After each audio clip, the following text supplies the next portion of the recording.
The Yellow Wallpaper by Charlotte Perkins Gilman. It is very seldom that mere ordinary people like John and myself secure ancestral halls for the summer.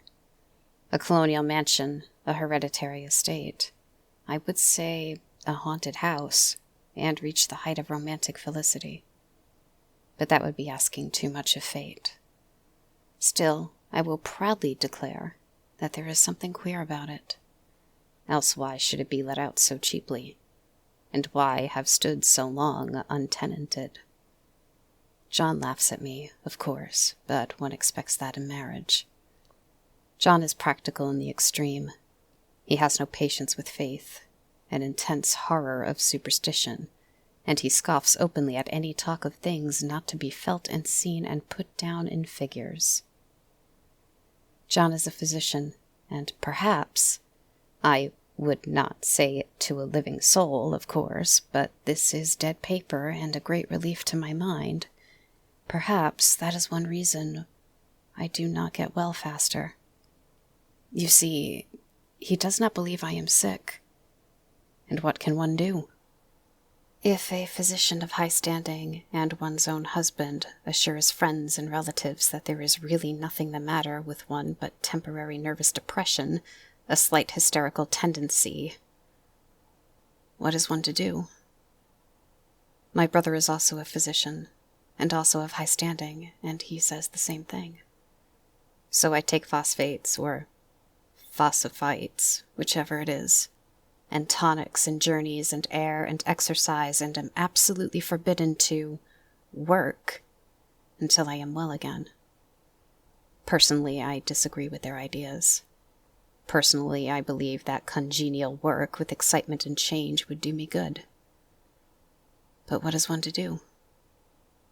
I did write for a while in spite of them, but it does exhaust me a good deal having to be so sly about it, or else meet with heavy opposition.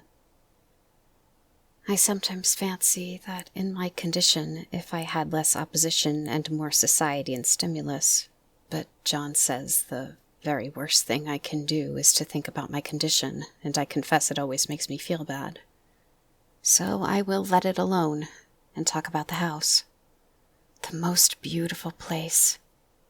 It is quite alone, standing well back from the road, quite 3 miles from the village. It makes me think of English places that you read about, for there are hedges and walls and gates that lock, and lots of separate little houses for the gardeners and people. There is a delicious garden. I never saw such a garden, large and shady, full of box-bordered paths, and lined with long grape-covered arbors with seats under them.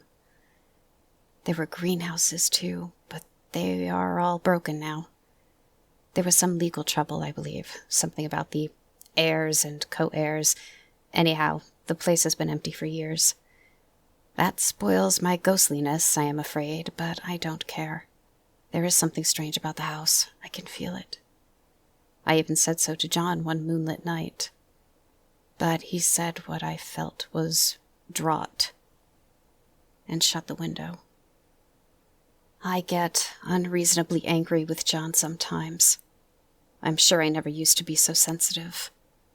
I think it is due to this nervous condition, but John says if I feel so, I shall neglect proper self-control, so I take pains to control myself, for him at least, and that makes me very tired. I don't like our room a bit. I wanted one downstairs that opened on the piazza and had roses all over the window, and such pretty old-fashioned chintz hangings. But John would not hear of it. He said there was only one window, and not room for 2 beds, and no near room for him if he took another. He is very careful and loving, and hardly lets me stir without special direction. I have a scheduled prescription for each hour in the day. He takes all care from me, and so I feel basely ungrateful not to value it more. He said we came here solely on my account, that I was to have perfect rest and all the air I could get.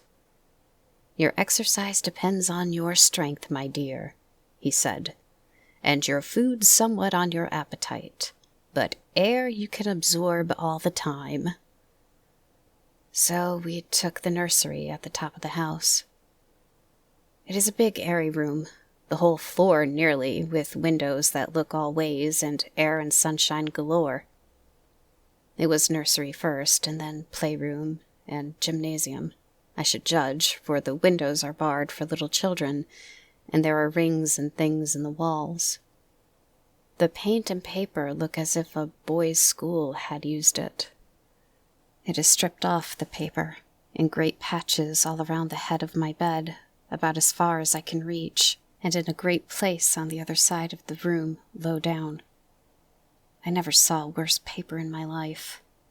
One of those sprawling, flamboyant patterns committing every artistic sin. It is dull enough to confuse the eye in following, pronounced enough to constantly irritate and provoke study, and when you follow the lame, uncertain curves for a little distance, they suddenly commit suicide, plunge off at outrageous angles, destroy themselves in unheard-of contradictions. The color is repellent, almost revolting, a smoldering, unclean yellow, strangely faded by the slow-turning sunlight. It is a dull, yet lurid orange in some places, a sickly sulphur tint in others. No wonder the children hated it. I should hate it myself if I had to live in this room long. There comes John. I must put this away. He hates to have me write a word. We have been here 2 weeks, and I haven't felt like writing before since that first day. I am sitting by the window now, up in this atrocious nursery, and there is nothing to hinder my writing as much as I please, save lack of strength. John is away all day, and even some nights when his cases are serious.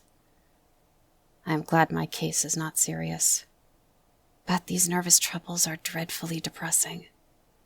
John does not know how much I really suffer. He knows there is no reason to suffer, and that satisfies him. Of course, it is only nervousness. It does weigh on me so not to do my duty in any way. I meant to be such a help to John, a real rest and comfort, and here I am, a comparative burden already. Nobody would believe what an effort it is to do what little I am able, to dress and entertain and order things. It is fortunate Mary is so good with the baby, such a dear baby. And yet I cannot be with him. It makes me so nervous. I suppose John never was nervous in his life. He laughs at me so about this wallpaper. At first he meant to repaper the room, but afterwards he said that I was letting it get the better of me, and that nothing was worse for a nervous patient than to give way to such fancies. He said that after the wallpaper was changed, it would be the heavy bedstand, then the barred windows, and then the gate at the head of the stairs, and so on. You know the place is doing you good, he said. And really, dear, I don't care to renovate the house just for a 3-month rental. Then do let us go downstairs, I said. There are such pretty rooms there. Then he took me in his arms and called me a blessed little goose and said he would go down cellar if I wished and have it whitewashed into the bargain. But he is right enough about the beds and windows and things. It is an airy and comfortable room, as anyone need wish, and of course I would not be so silly as to make him uncomfortable just for a whim. I'm really getting quite fond of the big room, all but that horrid paper. Out of one window I can see the garden, those mysterious deep-shaded arbors, the riotous old-fashioned flowers and bushes and gnarly trees. Out of another I get a lovely view of the bay and a little private wharf belonging to the estate. There is a beautiful shaded lane that runs down there from the house. I always fancy I see people walking in these numerous paths and arbors, but John has cautioned me not to give way to fancy in the least. He says that with my imaginative powers and habit of story-making, a nervous weakness like mine is sure to lead to all manner of excited fancies, and that I ought to use my will and good sense to check the tendency. So I try. I think sometimes that if I were only well enough to write, a little, It would relieve the press of ideas and rest me. But I find I get pretty tired when I try. It is so discouraging not to have any advice and companionship about my work. When I get really well, John says we will ask Cousin Henry and Julia down for a long visit.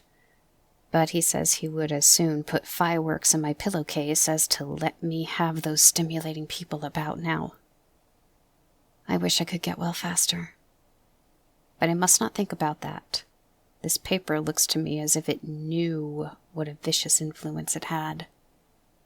There is a recurrent spot where the pattern lulls like a broken neck and two bulbous eyes stare at you upside down. I get positively angry with the impertinence of it, and the everlastingness. Up and down and sideways they crawl, and those absurd, unblinking eyes are everywhere. There is one place where two breaths don't match, and the eyes go all up and down in the line, one a little higher than the other. I never saw so much expression in an inanimate thing before, and we all know how much expression they have. I used to lie awake as a child and get more entertainment and terror out of blank walls and plain furniture than most children could find in a toy store. I remember what a kindly wink the knobs of our big old bureau used to have, and there was one chair that always seemed like a strong friend. I used to feel that if any of the other things looked too fierce, I could always hop into that chair and be safe. The furniture in this room is no worse than inharmonious, however, for we had to bring it all from downstairs. I suppose when this was used as a playroom, they had to take the nursery things out, and no wonder. I never saw such ravages as the children have made here. The wallpaper, as I said before, is torn off in spots, and it sticketh closer than a brother. They must have had perseverance as well as hatred. Then the floor is scratched and gouged and splintered. The plaster itself is dug out here and there, and this great heavy bed, which is all we found in the room, looks as if it had been through the wars. But I don't mind it a bit. Only the paper. There comes John's sister, such a dear girl as she is, and so careful of me. I must not let her find me writing. She is a perfect and enthusiastic housekeeper, and hopes for no better profession. I verily believe she thinks it is the writing which has made me sick. But I can write when she is out, and see her a long way off from these windows. There is one that commands the road, a lovely shaded winding road, and one that just looks off over the country, a lovely country too, full of great elms and velvet meadows. This wallpaper has a kind of sub-pattern in a different shade, a particularly irritating one, for you can only see it in certain lights, and not clearly then. But in the places where it is faded, and where the sun is just so, I can see a strange, provoking, formless sort of figure that seems to skulk about behind that silly and conspicuous front design. There's Sister on the stairs. Well, the 4th of July is over. The people are all gone, and I am tired out. John thought it might do me good to see a little company, so we just had Mother and Nellie and the children down for a week. Of course I didn't do a thing. Jenny sees to everything now. But it tired me all the same. John says if I don't pick up faster, he'll send me to Ver Mitchell in the fall. But I don't want to go there at all. I had a friend who was in his hands once, and she says he is just like John and my brother, only more so. Besides, it is such an undertaking to go so far. I don't feel as if it was worthwhile to turn my hand over for anything, and I'm getting dreadfully fretful and querulous. I cry at nothing, and cry most of the time. Of course, I don't when John is here or anybody else, but when I am alone. And I am alone a good deal just now. John is kept in town very often by serious cases, and Jenny is good and lets me alone when I want her to.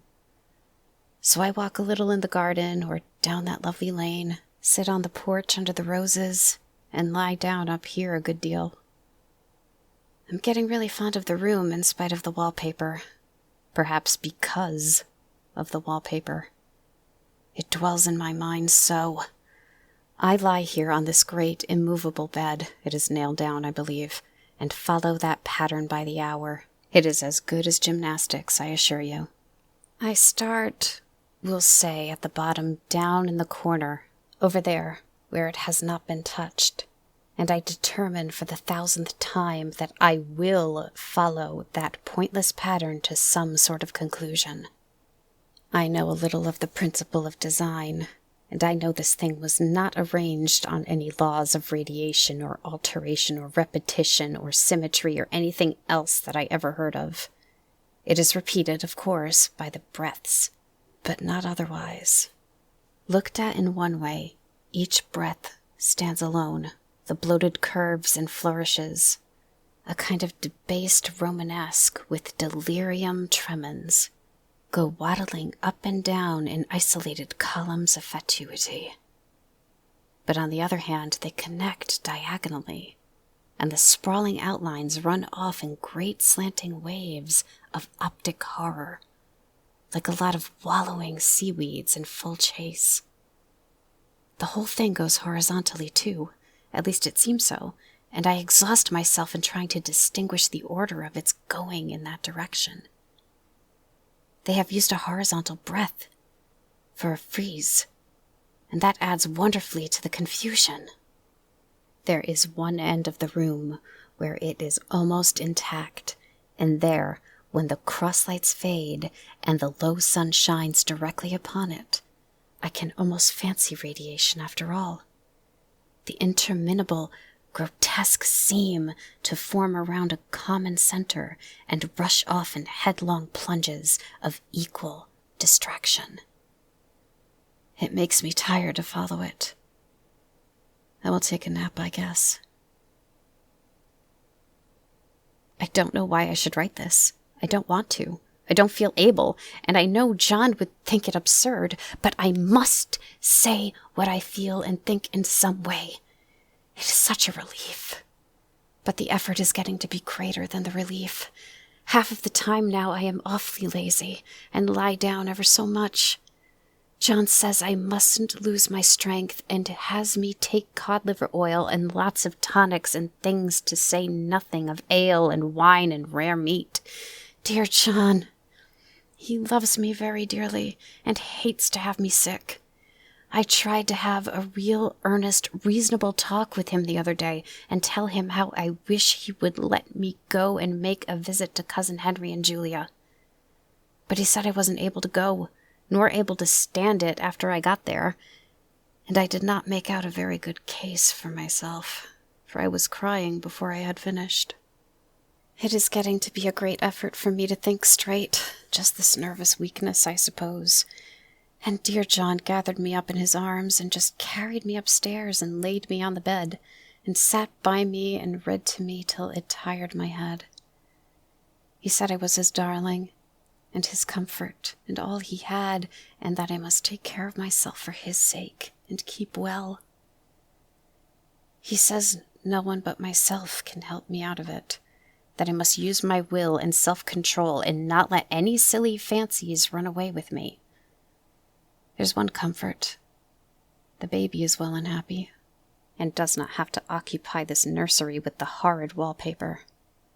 If we had not used it, that blessed child would have. What a fortunate escape. Why, I wouldn't have a child mine, an impressionable little thing, live in such a room for worlds. I never thought of it before, but it is lucky that John kept me here after all. I can stand it so much easier than a baby, you see. Of course, I never mention it to them any more.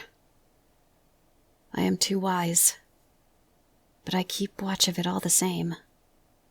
There are things in that paper that nobody knows but me, or ever will. Behind that outside pattern, the dim shapes get clearer every day. It is always the same shape, only very numerous. And it is like a woman stooping down and creeping about behind the pattern. I don't like it a bit. I wonder, I begin to think, I wish John would take me away from here. It is so hard to talk with John about my case because he is so wise and because he loves me so. But I tried it last night. It was moonlight. The moon shines in all around just as the sun does. I hate to see it sometimes. It creeps so slowly and always comes in by one window or another. John was asleep, and I hated to waken him, so I kept still and watched the moonlight on that undulating wallpaper till I felt creepy.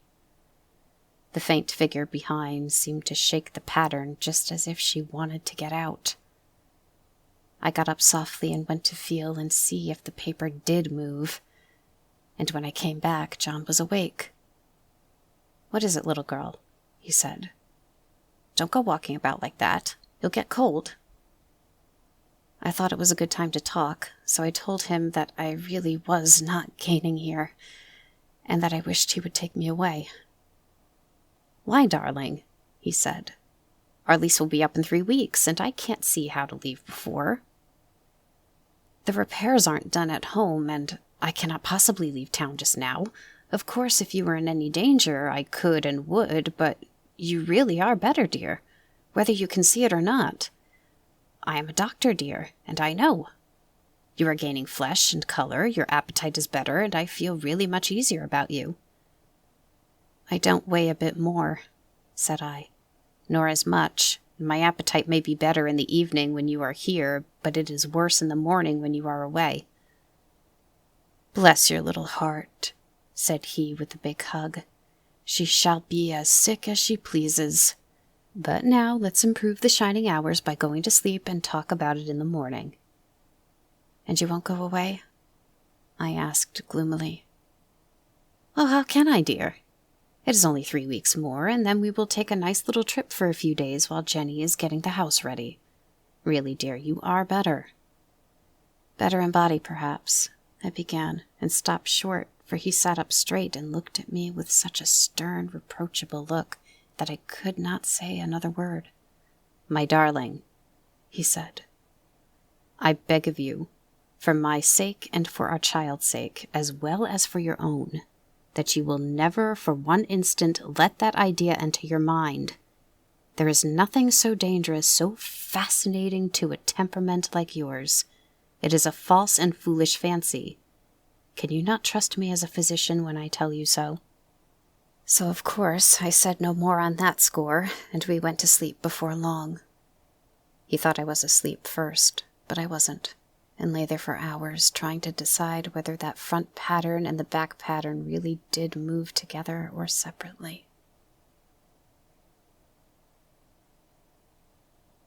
On a pattern like this, by daylight, there is a lack of sequence, a defiance of law that is a constant irritant to a normal mind. The color is hideous enough, and unreliable enough, and infuriating enough, but the pattern is torturing. You think you've mastered it, but just as you get well underway in following, it turns a back somersault, and there you are. It slaps you in the face, knocks you down, and tramples upon you. It is like a bad dream. The outside pattern is a florid arabesque, reminding one of a fungus. If you can imagine a toadstool in joints, an interminable string of toadstools, budding and sprouting in endless convulsions. Why, that is something like it. That is sometimes. There is one marked peculiarity about this paper, a thing nobody seems to notice but myself, and that is that it changes as the light changes. When the sun shoots in through the east window, I always watch for that first, long, straight ray. It changes so quickly that I never can quite believe it. That is why I watch it always. By moonlight, the moon shines in all night when there is a moon. I wouldn't know it was the same paper. At night, in any kind of light, in twilight, candlelight, lamplight, and worst of all, by moonlight, it becomes bars. The outside pattern, I mean, and the woman behind it is as plain as can be.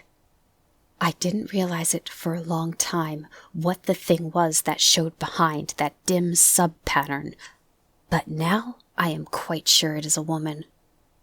By daylight, she is subdued, quiet. I fancy it is the pattern that keeps her so still. It is so puzzling. It keeps me quiet by the hour. I lie down ever so much now. John says it is good for me and to sleep all I can. Indeed, he started the habit by making me lie down for an hour after each meal. It is a very bad habit, I am convinced, for you see I don't sleep. And that cultivates deceit, for I don't tell them I'm awake. Oh, no. The fact is, I am getting a little afraid of John.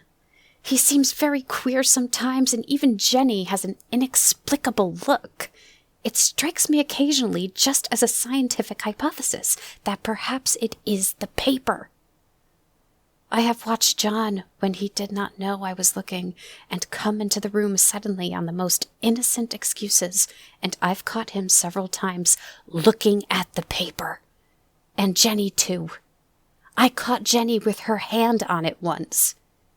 She didn't know I was in the room, and when I asked her in a quiet, very quiet voice, with the most restrained manner possible, what she was doing with the paper, she turned around as if she had been caught stealing, and looked quite angry, asked me why I should frighten her so.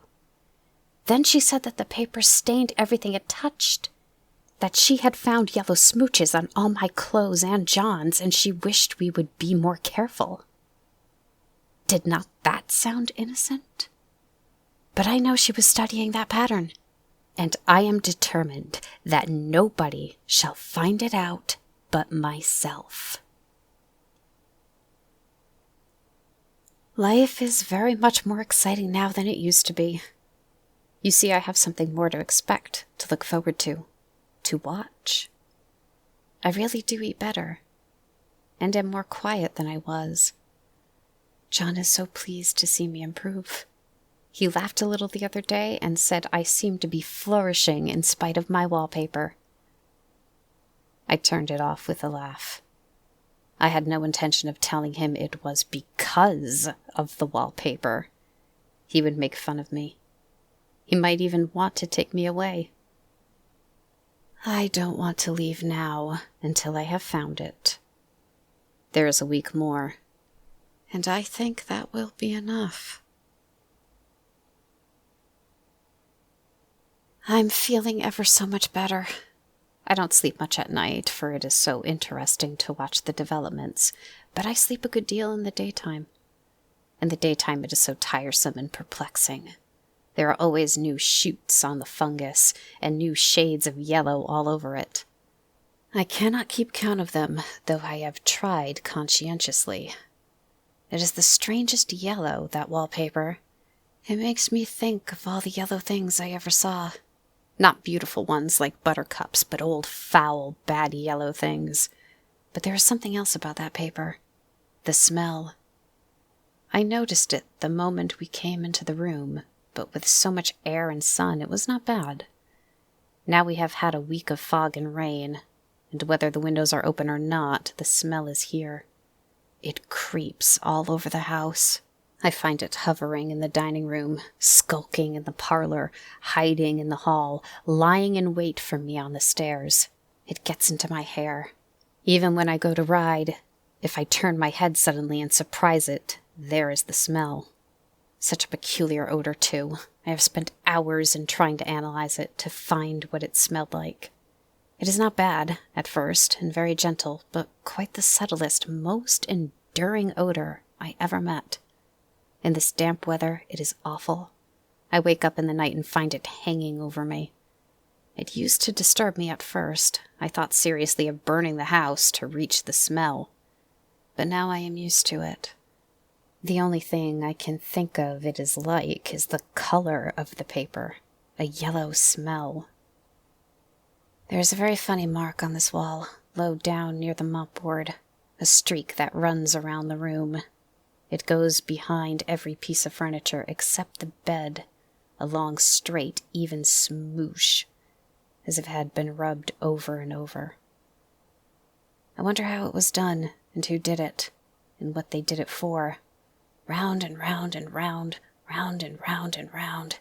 It makes me dizzy. I really have discovered something at last. Through watching so much at night when it changes so, I have finally found out. The front pattern does move, and no wonder. The woman behind shakes it. Sometimes I think there are a great many women behind and sometimes only one, and she crawls around fast and her crawling shakes it all over. Then in the very bright spots she keeps still, and in the very shady spots she just takes hold of the bars and shakes them hard. And she is all the time trying to climb through. But nobody could climb through that pattern, it strangles so. I think that is why it has so many heads. They get through and then the pattern strangles them off and turns them upside down and makes their eyes white. If those heads were covered or taken off, it would not be half so bad.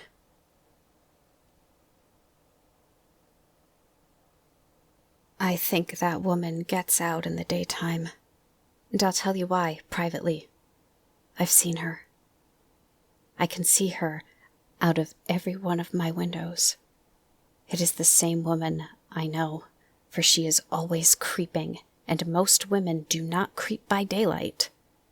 I see her in that long shaded lane, creeping up and down. I see her in those dark grape arbors, creeping all around the garden. I see her on that long road under the trees, creeping along, and when a carriage comes, she hides under the blackberry vines. I don't blame her a bit. It must be very humiliating to be caught creeping by daylight. I always lock the door when I creep by daylight. I can't do it at night, for I know John would suspect something at once. And John is so queer now that I don't want to irritate him. I wish he would take another room. Besides, I don't want anybody to get that woman out at night but myself. I often wonder if I could see her out of all the windows at once. But turn as fast as I can only see out of one at a time. And though I always see her, she may be able to creep faster than I can turn. I have watched her sometimes away off in the open country, creeping as fast as a cloud shadow in a high wind. If only that top pattern could be gotten off from the under one. I mean to try it little by little. I have found out another funny thing, but I shan't tell it this time. It does not do to trust people too much. There are only 2 more days to get this paper off, and I believe John is beginning to notice. I don't like the look in his eyes. And I heard him ask Jenny a lot of professional questions about me.